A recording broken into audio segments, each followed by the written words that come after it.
Good morning students. आज का ये video lecture BA part second year के लिए विषय राजनीति विज्ञान पेपर सेकंड है। इंडियन पॉलिटिकल सिस्टम, भारतीय राजनीतिक व्यवस्था। मौलिक अधिकारों की श्रृंखला के अंतर्गत आज हम बात कर रहे हैं शिक्षा और संस्कृति का अधिकार।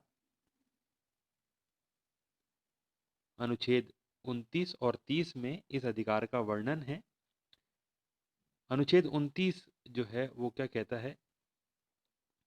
भारत के किसी भी भाग में रहने वाले नागरिकों के किसी भी अनुभाग को जिसकी अपनी बोली, भाषा, लिपि है, संस्कृति है को सुरक्षित रखने का अधिकार है। यानी भारत के में रहने वाले समस्त नागरिक और नागरिकों के किसी भी छोटे से छोटे अनुभाग को अपनी बोली, अपनी भाषा, अपनी लिपि, अपनी संस्कृति को सुरक्षित बनाए रखने का अधिकार है। आगे ये कहता है किसी भी नागरिक को राज्य के अंतर्गत आने वाले संस्थान या उससे सहायता प्राप्त संस्थान में धर्म, जाति या भाषा के आधार पर प्रवेश से नहीं रोका जाएगा।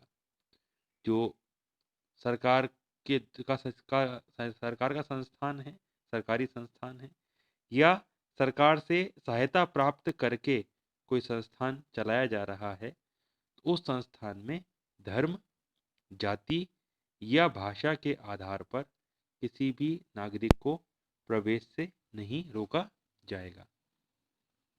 तो इसके अंतर्गत जो ये पहली व्यवस्था है वह समूह के अधिकारों की रक्षा करती है। यहाँ पर हमने नागरिकों और उसके अनुभाग की बात की। और जो दूसरी व्यवस्था है वो नागरिकों के व्यक्तिगत सम्मान की रक्षा करती है। अनुच्छेद 29 धार्मिक अल्पसंख्यकों और भाषाई अल्पसंख्यकों को सुरक्षा प्रदान करता है। दोनों तरह के अल्पसंख्यक, चाहे वो धर्म के रूप में अल्पसंख्यक हैं, चाहे वो भाषा के रूप में अल्पसंख्यक हैं, सभी को, दोनों अल्पसंख्यकों को ये अनुच्छेद 29 सुरक्षा प्रदान करता है। आगे हम बात कर रहे हैं कि अनुच्छेद 29 नागरिकों के मतलब जैसा मैंने पहले कहा कि धार्मिक और भाषाई दोनों अल्पसंख्यकों की सुरक्षा प्रदान करता है।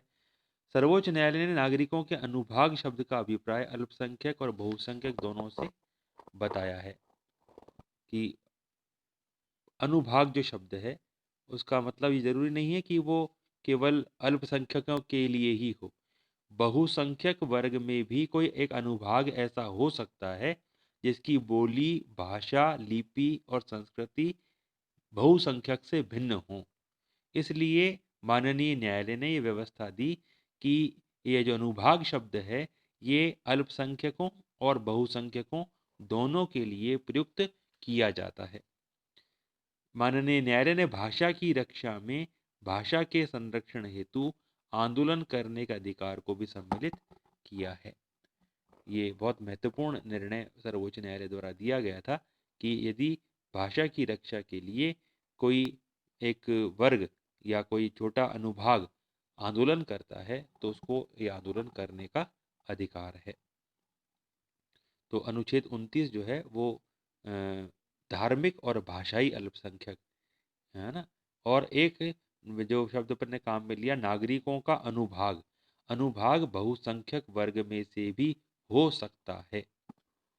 आगे हम बात कर रहे हैं अनुच्छेद 30 की।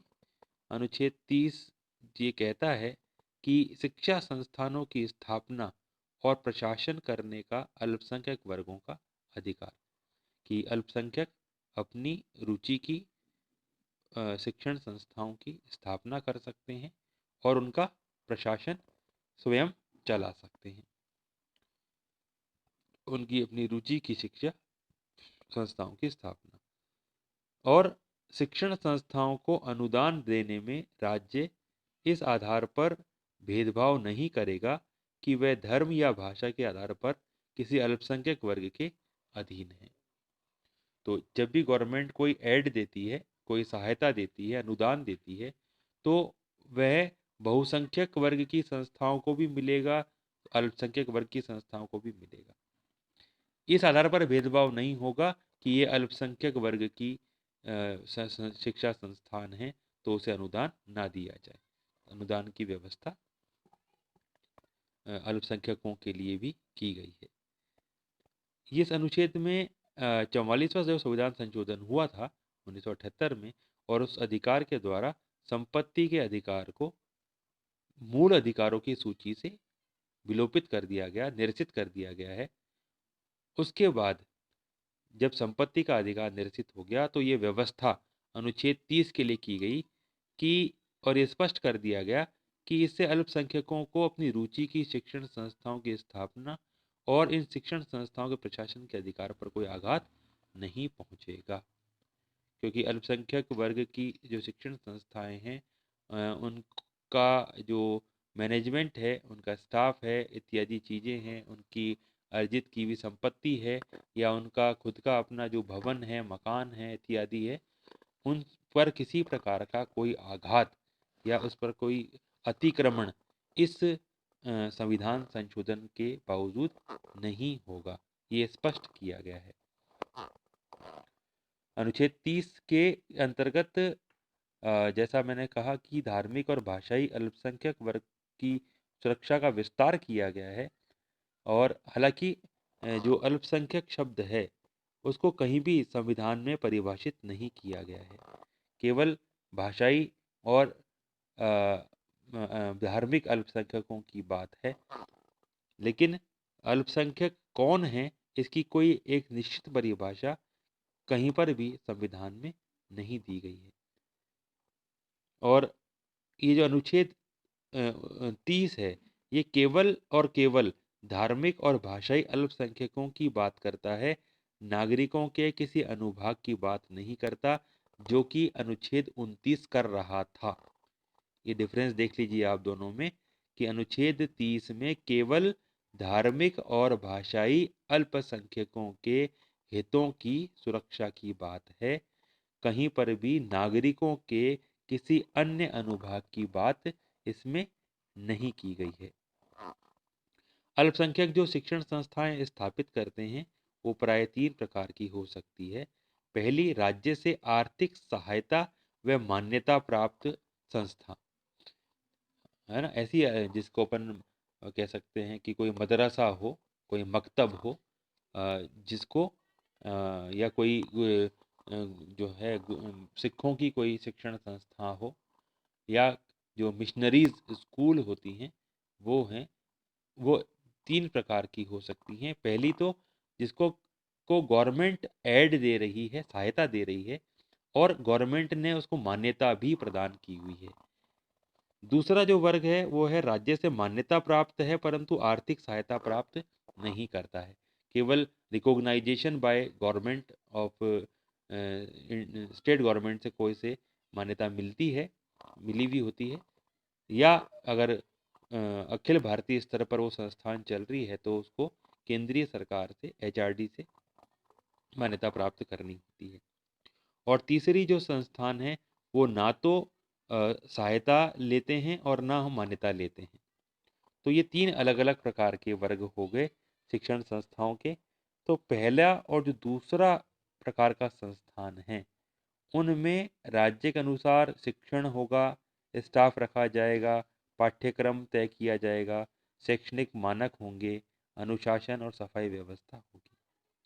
लेकिन जो तीसरा प्रकार है जो ना तो राज्य सरकार से मान्यता ले रहा है ना सहायता प्राप्त कर रहा है, ऐसा संस्थान प्रशासनिक मामलों में पूर्णतः स्वतंत्र है, परंतु जो सामान्य कानून हैं उन कानूनों का पालन तो इस संस्थान को भी करना होता है।